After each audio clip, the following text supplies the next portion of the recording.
Welcome to Neosphere Academy. आज हम discussion करिया 6th June 2025 row current affairs. Question number 1. What is the main objective of the Rajiv Gandhi Ban Sambardhan Yojana launched in Himachal Pradesh in June 2025? June 2025 ରେ ହିମାଚଳ ପ୍ରଦେଶରେ ଆରମ୍ଭ କରାଯାଇଥିବା ରାଜୀବ ଗାନ୍ଧୀ ବନ ସମ୍ବର୍ଦ୍ଧନ ଯୋଜନାର ମୁଖ୍ୟ ଉଦ୍ଦେଶ୍ୟ କ'ଣ? Option B is the right answer. Increase green cover by planting fruit-bearing trees on degraded forest land while generating rural employment and empowering communities. Degraded forest land ମାନଙ୍କରେ fruit bearing trees ଲଗେଇକି ସବୁଜ ଆଚ୍ଛାଦନ ବୃଦ୍ଧି କରିବା ଏବଂ ଗ୍ରାମୀଣ ରୋଜଗାର ସୃଷ୍ଟି କରିବା ଏବଂ ସମ୍ପ୍ରଦାୟକୁ ଶକ୍ତ କରିବାର ମୁଖ୍ୟ ଉଦ୍ଦେଶ୍ୟ ରହିଛି। Question number 2. What is the green adoption scheme launched alongside the ବନ ସମ୍ବର୍ଦ୍ଧନ ଯୋଜନା? ବନ ସମ୍ବର୍ଦ୍ଧନ ଯୋଜନା ସହିତ ଆରମ୍ଭ କରାଯାଇଥିବା ଗ୍ରୀନ୍ ଆଡପ୍ସନ ସ୍କିମ୍ଟି କେଉଁଟି? Option B is the right answer. An initiative to encourage corporate participation in afforestation by adopting degraded forest land for plantation. ବୃକ୍ଷରୋପଣ କରିବା ପାଇଁ degraded forest land କୁ ଗ୍ରହଣ କରି ବୃକ୍ଷରୋପଣରେ କର୍ପୋରେଟ ଅଂଶଗ୍ରହଣକୁ ଉତ୍ସାହିତ କରିବାର ଏକ ଉଦ୍ୟମ।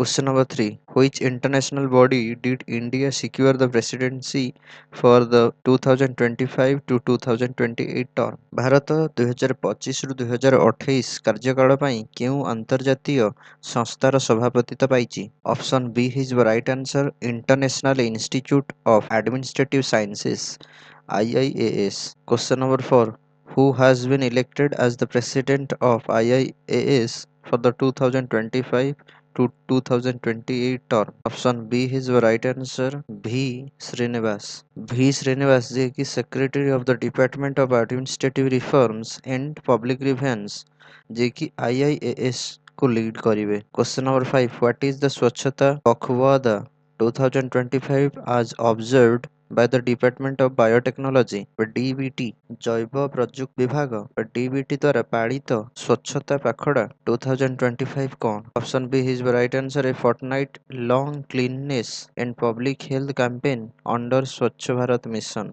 स्वच्छ भारत मिशन अधीନରେ ଏକ fortnight long ଜାତୀୟ ସଫାଇ ଓ ସର୍ବସାଧାରଣ ସ୍ୱାସ୍ଥ୍ୟ ଅଭିଯାନ। Question number 6. Why did the Reserve Bank of India proposes new draft guidelines for gold loans in April 2025? April 2025 ରେ ଭାରତୀୟ ରିଜର୍ଭ ବ୍ୟାଙ୍କ ବା RBI କାହିଁକି ସୁନା ଋଣ ପାଇଁ ନୂତନ ଡ୍ରାଫ୍ଟ ଗାଇଡଲାଇନ୍ସ ପ୍ରସ୍ତାବ କରିଥିଲା? Option B is the right answer. To harmonize lending practices across banks and NBFCs, enhance transparency, protect borrowers, and address rapid growth and inconsistencies in the gold loan market. Bank O NBFC ମାଧ୍ୟମରେ ଋଣ ପ୍ରଥା ସମନ୍ୱୟ କରିବା, ସ୍ୱଚ୍ଛତା ବୃଦ୍ଧି କରିବା ଏବଂ ଋଣ ଗ୍ରହଣକାରୀଙ୍କୁ ସୁରକ୍ଷା ଦେବା ଏବଂ ସୁନା ଋଣ ବଜାରରେ ଦ୍ରୁତ ବୃଦ୍ଧି ଓ ଅସଙ୍ଗତି ଦୂର କରିବା। Question number 7. What is the maximum loan to value LTV ratio proposed for gold loans under the new RBI draft guidelines? ନୂତନ RBI draft guidelines ଅଧୀନରେ ସୁନା ଋଣ ପାଇଁ ସର୍ବାଧିକ ଲୋନ୍ ଟୁ ଭ୍ୟାଲ୍ୟୁ ଅନୁପାତ କେତେ? Option B is the right answer. 75%. LTV ସୀମା 75% ରହିଛି କିନ୍ତୁ ବୁଲେଟ୍ ଋଣ ପାଇଁ ସଞ୍ଚିତ ସୁଧକୁ ବର୍ତ୍ତମାନ LTV ଗଣନାରେ ଅନ୍ତର୍ଭୁକ୍ତ କରାଯିବ, ଯାହା ଋଣ ଗ୍ରହଣକାରୀଙ୍କ ପାଇଁ ସର୍ବାଧିକ ନଗଦର ପରିମାଣ ହ୍ରାସ କରିବ। Question number 8. When is the International Day for the Fight Against Illegal, Unreported and Unregulated Fishing observed? International Day for the Fight Against Illegal, Unreported and Unregulated Fishing ଦିବସ କେବେ ପାଳନ କରାଯାଏ? Option B is the right answer. June 5. Question number 9. Who was appointed as the director of the Prime Minister Museum and Library in June 2025? June 2025 ରେ ପ୍ରଧାନମନ୍ତ୍ରୀ ସଂଗ୍ରହାଳୟ ଓ ପୁସ୍ତକାଳୟର ନିର୍ଦ୍ଦେଶକ ଭାବେ କିଏ ନିଯୁକ୍ତ ହେଲେ? Option C is the right answer. Ashwini Lohani. Railways, aviation and tourism ରେ ଅଭିଜ୍ଞତା ଥିବା ଜଣେ ପୂର୍ବ ପ୍ରଶାସକ ଅଶ୍ୱିନୀ ଲୋହାନୀ 3 ବର୍ଷ କାର୍ଯ୍ୟକାଳ ପାଇଁ ନିଯୁକ୍ତ ହେଲେ। 4 ଜୁନ୍ 2025 ରେ କ୍ୟାବିନେଟ୍ ନିଯୁକ୍ତି କମିଟିଙ୍କ ଦ୍ୱାରା ତାଙ୍କୁ ନିଯୁକ୍ତି ଅନୁମୋଦନ ହୋଇଥିଲା। Question number 10. Which major public sector undertaking Has Ashwini Lohani previously led? Ashwini Lohani ପୂର୍ବରୁ କେଉଁ ପ୍ରମୁଖ ସର୍ବସାଧାରଣ କ୍ଷେତ୍ରର ଉଦ୍ୟମ ମାନଙ୍କୁ ନେତୃତ୍ୱ ଦେଇଥିଲେ? Option B is the right answer. Air India and Railway Board. Question number 11. Which countries are the current members of the G7? କେଉଁ ଦେଶଗୁଡ଼ିକ ବର୍ତ୍ତମାନ G7ର ସଦସ୍ୟ? Option B is the right answer. Canada, France, Germany, Italy, Japan, United Kingdom, United States. ଏହି ସାତଟି ଦେଶ ବିଶ୍ୱର ସବୁଠାରୁ ବଡ଼ ଅର୍ଥନୀତିକ ଅଟନ୍ତି। Question number 12. Which is recognized as the oldest continuously operating airport in the world? ବିଶ୍ୱର ସର୍ବପୁରାତନ ଅବିରତ ପରିଚାଳିତ ବିମାନବନ୍ଦର ଭାବେ କେଉଁଟି ସ୍ୱୀକୃତିପ୍ରାପ୍ତ? Option B is right answer college park airport ଏବଂ ଯାହା ମ୍ୟାରିଲ୍ୟାଣ୍ଡ ୟୁଏସ୍ଏରେ ରହିଅଛି। ଏହା 1909ରେ ଓପେନ୍ ହେଇଥିଲା। Question number 13. Which railway bridge inaugurated by PM Modi in June 2025 is now the world's highest railway arch bridge? June 2025ରେ ପ୍ରଧାନମନ୍ତ୍ରୀ ମୋଦିଙ୍କ ଦ୍ୱାରା ଉଦ୍ଘାଟିତ ହୋଇଥିବା କେଉଁ ରେଲୱେ ବ୍ରିଜ ବର୍ତ୍ତମାନ ବିଶ୍ୱର ସର୍ବୋଚ୍ଚ railway arc bridge? Option C is the right answer Chenab bridge. Chenab bridge ବିଶ୍ୱର ସବୁଠାରୁ ହାଇଏଷ୍ଟ ରେଲୱେ ଆର୍କ ବ୍ରିଜ ଏବଂ ଏହାର ଉଚ୍ଚତା 359 ମିଟର୍ସ ଏଭବ ଦ ରିଭର ବେଡ୍। ଏହା ଜାମ୍ମୁ ଆଣ୍ଡ କାଶ୍ମୀରର ରେଇସି ଡିଷ୍ଟ୍ରିକ୍ଟରେ ରହିଅଛି। ଏହାର କ୍ରୁସିଆଲ ପାର୍ଟ ହେଲା ଯେ ଏହି ବ୍ରିଜ ଉଧମପୁର, ଶ୍ରୀନଗର, ବରମୁଲ୍ଲା ରେଲ ଲିଙ୍କକୁ ସଂଯୋଗ କରିବ। Question number 14. What is the height and length of the Chenab bridge? Option Chenab ବ୍ରିଜର ହାଇଟ୍ କେତେ ଏବଂ ଏହାର ଲେନ୍ଥ କେତେ ରହିଛି? Option B is the right answer 359 metre height and 1315 metre length.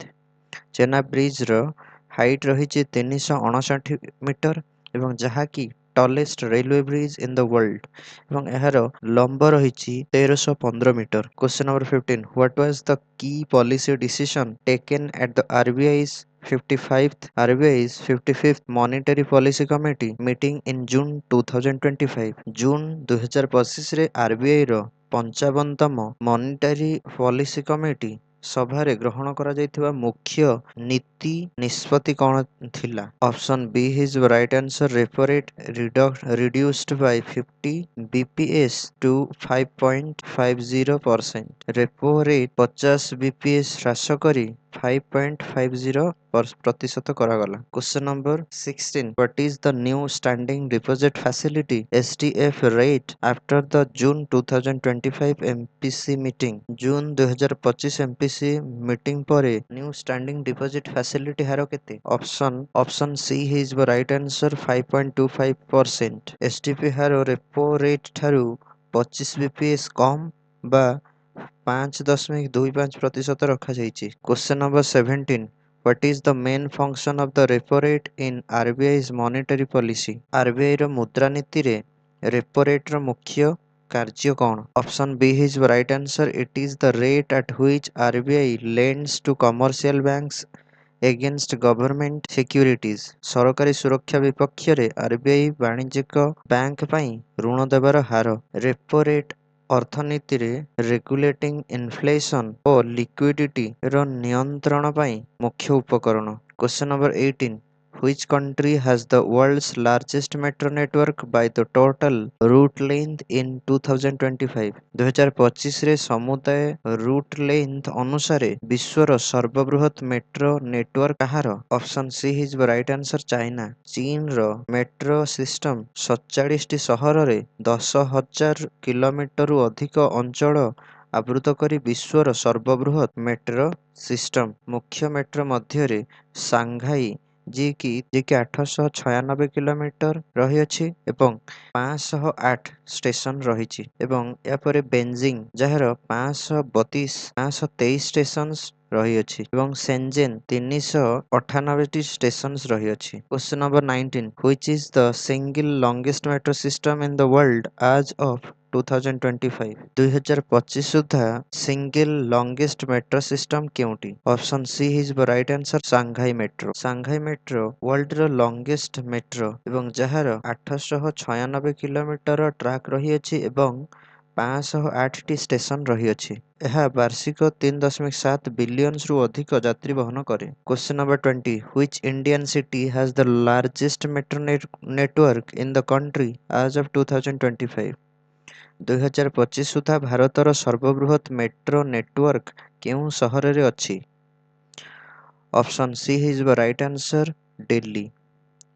Delhi metro ଇଣ୍ଡିଆର ଲାର୍ଜେଷ୍ଟ ମେଟ୍ରୋ ଏବଂ ଯାହାକି 391 କିଲୋମିଟର କଭର କରିଥାଏ ଏବଂ 286ଟି ଷ୍ଟେସନ୍ସ। କଲିକତା ଓ ବାଙ୍ଗାଲୋର ପରି ସହରଗୁଡ଼ିକରେ ଭାରତର ମେଟ୍ରୋ ନେଟୱାର୍କ ଦ୍ରୁତ ଗତିରେ ବିସ୍ତାର କରୁଅଛି। ଯଦି ଆପଣଙ୍କୁ ଏ ଭିଡ଼ିଓଟି ଭଲ ଲାଗିଛି ତେବେ ଲାଇକ୍ କରିଦିଅନ୍ତୁ ଏବଂ କମେଣ୍ଟ କରିକି ଜଣାନ୍ତୁ ଏବଂ ଯଦି ଆପଣ ସବସ୍କ୍ରାଇବ୍ କରିନାହାନ୍ତି ତେବେ ସବସ୍କ୍ରାଇବ୍ କରିଦିଅନ୍ତୁ। Thanks for watching.